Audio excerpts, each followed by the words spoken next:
সুনামগঞ্জের শান্তিগঞ্জ উপজেলায় মানববন্ধন অনুষ্ঠিত হয়েছে। সুনামগঞ্জ প্রতিনিধি জানান, সুনামগঞ্জের শান্তিগঞ্জ উপজেলার নোয়াখালী গ্রামের হানিফ আলী হত্যা মামলায় সুনামগঞ্জ জেলা বিএনপির আহ্বায়ক কমিটির সদস্য নূর আলীকে মিথ্যা আসামি করার প্রতিবাদে মানববন্ধন অনুষ্ঠিত হয়েছে।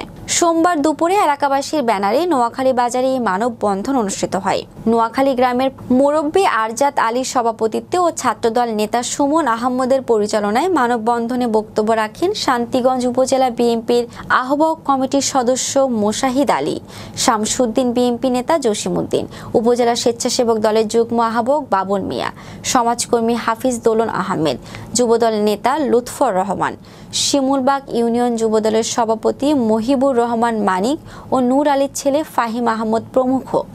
এ সময় নোয়াখালী এলাকার কয়েকশো নারী পুরুষ উপস্থিত ছিলেন।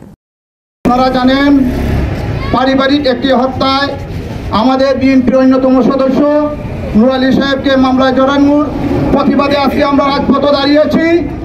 আমি দক্ষিণ সুনামগঞ্জ প্রশাসনকে অনুরোধ করব, আপনারা ক্লিয়ার ইনভেস্টিগেশনের মাধ্যমে নূর আলী সাহেবকে এই মিথ্যা মামলা থেকে প্রত্যাহার করে নেবেন।